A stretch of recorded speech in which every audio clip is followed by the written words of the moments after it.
Glória a Deus. Graças a Deus, Senhor Jesus. Amém. É uma alegria estar aqui nessa noite para adorar a Deus junto com você. No céu está o nosso Deus, que tudo faz como lhe apraz. No céu está o nosso Deus, que tudo faz como lhe apraz. Aleluia. Aleluia. Tem um pouco tempo. Vamos correr aqui. Quero que você abra sua Bíblia no Evangelho de João. Aleluia. Evangelho de João. Eu quero, mesmo na ausência do nosso pastor, meu pastor, superintendente do 3º distrito, pastor Ivo Mariano, quero honrá-lo, quero adorar a Deus por sua vida. Também quero honrar todos os pastores que estão aqui nessa noite, todas as missionárias, todo o povo de Deus que veio adorar ao Senhor nessa noite. Aleluia. É muito bom estar aqui com você na presença do nosso Deus. Quero que você abra a sua Bíblia em João capítulo 20. Quero ler um trecho que o Senhor tem proposto aqui no meu coração, e eu pretendo falar esses poucos minutos sobre isso aqui. Evangelho de João capítulo 20, verso 19, diz assim: chegada pois a tarde daquele dia, o primeiro da semana. Quando é o primeiro da semana? Quando é o primeiro da semana? Era um dia como o de hoje. E aí, encerradas as portas onde os discípulos, com medo dos judeus, se tinham ajuntado, chegou Jesus, pôs-se no meio e disse-lhes: paz seja convosco. E dizendo isto, mostrou-lhes as suas mãos e o lado, de sorte que os discípulos se alegraram vendo o Senhor. Disse-lhes, pois, Jesus outra vez: paz seja convosco. Assim como o Pai me enviou, também eu vos envio a vós.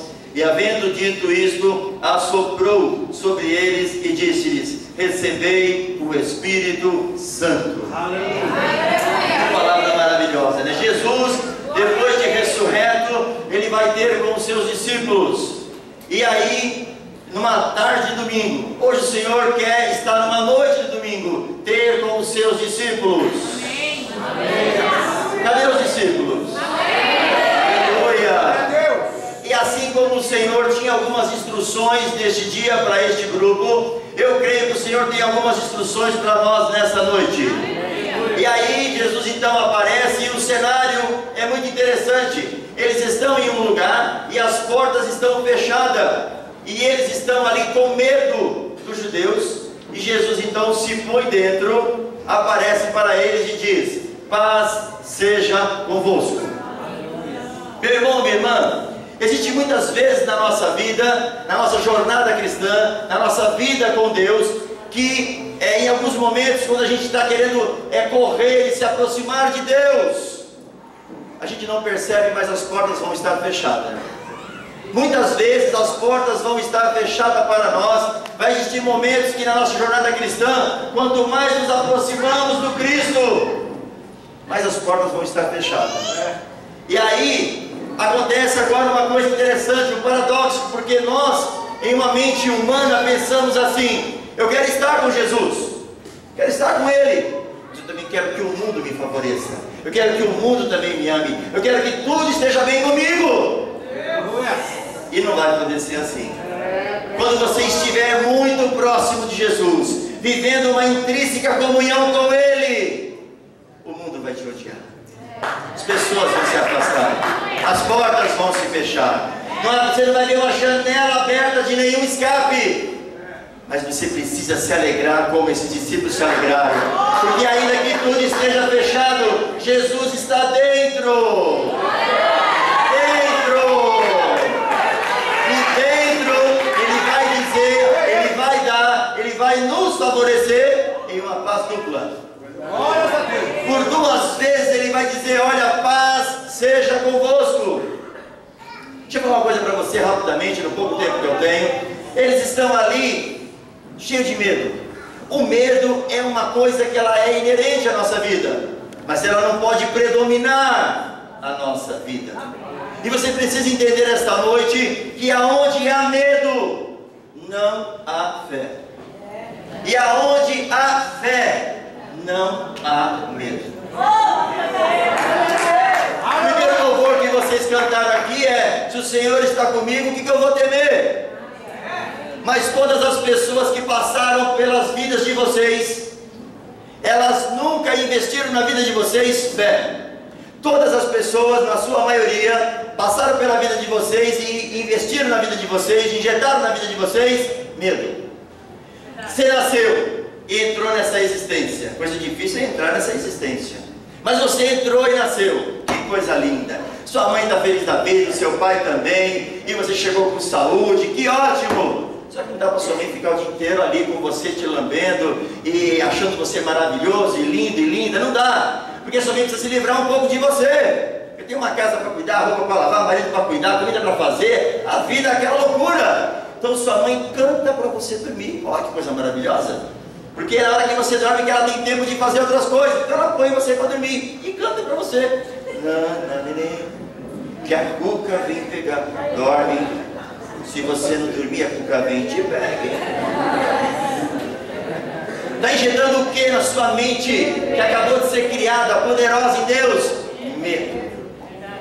Aí você começou a andar. Não vou falar de todas as fases aqui que eu não teria esse tempo. Mas você começou a andar. Gente, a criança quando anda é uma coisa maravilhosa, né? A criança quando anda é maravilhoso. Porque ela quer descobrir o mundo. Gente, eu amo criança. Dormindo. A criança quando anda, ela quer descobrir o mundo, ela quer conhecer tudo.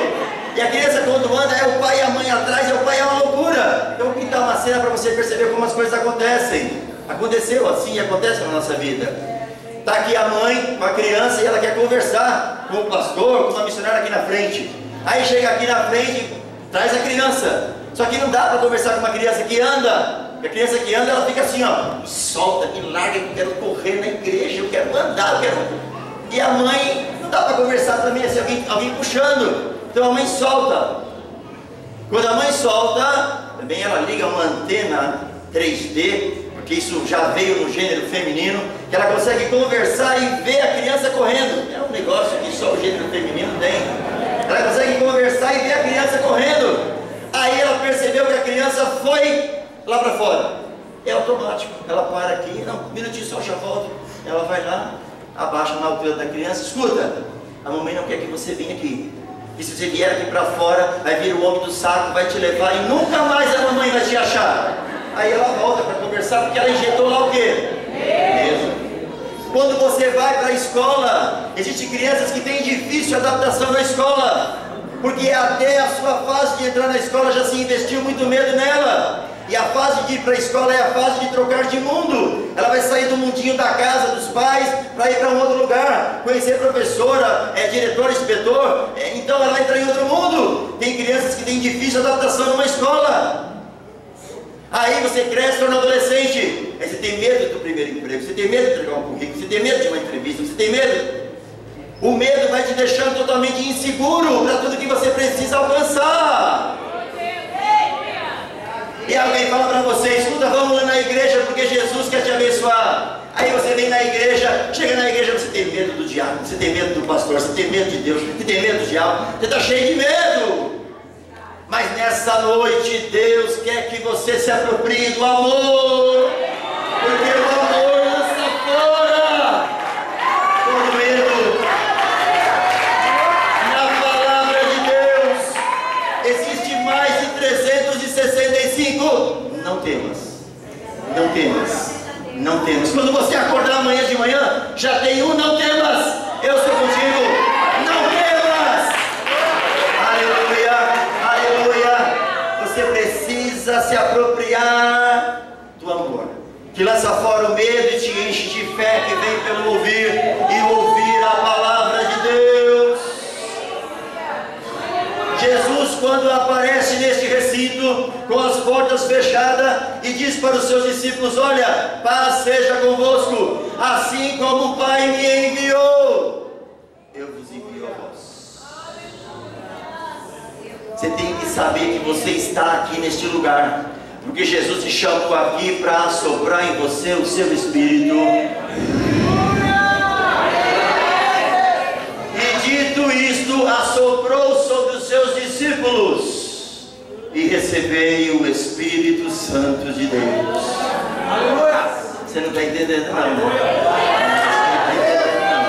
Eu vou te ajudar você a entender isso, o que é que Cristo está fazendo aqui. Quando Deus formou o homem no jardim do Éden, e pegou com as suas próprias mãos e formou aquele boneco inanimado. Diz a palavra de Deus que ele sopra fôlego de vida nas suas narinas e ele passa a ser alma vivente. Quando Deus assoprou no homem e ele passou a ser alma vivente, também assoprou no homem uma meta, uma diretriz para ele seguir. É por isso que nós fomos criados para o louvor da sua glória. Então Adão, ele foi criado com um propósito, e o seu propósito era atingir o alvo, para ser bênção nas mãos de Deus. Aí você sabe o que aconteceu, né? Satanás entra no jardim, engana o casal, e aí leva eles ao pecado, eles comem do fruto que não era para comer, e entra a morte. Você já conhece a história? Mas para a tradução de pecado, que tem muitas, tem uma que eu gosto muito, que no grego chama-se hamartia. Hamartia significa errar o alvo. Quando você peca, você está errando o alvo. Quando Adão pecou, Adão errou o alvo. Tinha um alvo certo, tinha uma meta para ser para o louvor da glória de Deus. Mas agora Adão errou o alvo. Agora o seu alvo é perdição, morte. Mas Jesus, quando vem a este mundo, o primeiro encontro de Jesus com Nicodemos, em João capítulo 3, ele diz para Nicodemos assim: Nicodemos, o vento sopra, você ouves a sua voz, você não sabe de onde ele vem, nem para onde ele vai. Assim é todo aquele que é guiado pelo Espírito. Por que Jesus está falando para Nicodemos sobre o vento do Espírito? E agora, quando chega aqui em João capítulo 20, ele assopra sobre os seus discípulos: recebei o Espírito Santo de Deus. Jesus, ele foi enviado de Deus a essa terra para trazer o homem de volta para o alvo, de volta para o propósito. E você só consegue estar no propósito se você estiver cheio do Espírito de Deus. Quando eles receberam o Espírito de Deus neste primeiro encontro, a igreja nem nasceu ainda, em Atos 2. As portas estão fechadas. Eles saem deste lugar cheio do Espírito de Deus e vão cumprir o chamado do Senhor, vão cumprir a obra que Deus tinha para cada um deles, e o Evangelho se espalhou. E é por isso que você está aqui, porque eles saíram daquele recinto e pregaram, e o Evangelho chegou até nós. Agora Deus espera que você e eu sejamos cheios do Espírito, lancemos fora todo medo, nos enchamos, sejamos cheios de fé e saiamos. Para quê? Para alcançar os que estão perdidos. Você está aqui porque eles saíram desse lugar cheio do Espírito e foram fazer o que Deus tinha proposto para a vida deles. Já parou para pensar que a sua família não foi ganha ainda por causa do teu medo? Já parou para pensar que as pessoas que trabalham com você, onde você trabalha, não ouviram de Jesus ainda por causa do teu medo? Mas na hora que você lança fora o medo, as palavras de Deus vai saltar na sua boca, e você vai pregar com autoridade, e você vai falar do Cristo que você experimenta aqui, quando você louva. E vão dizer assim: olha, eu quero experimentar esse Cristo aí, eu quero ter na minha vida também essa alegria que você tem, que eu vejo na sua alma. Você está entendendo o que Deus está falando? Se encha do amor hoje, lança fora todo medo, seja cheio do Espírito. E para encerrar, eu quero só ler só um texto que vai dizer tudo sem eu precisar falar mais nada. Está lá em Ezequiel, capítulo 37, versículo 9, que diz assim: e ele me disse, profetiza ao Espírito, profetiza, ó filho do homem, e dize: vem dos quatro ventos, ó Espírito, assopra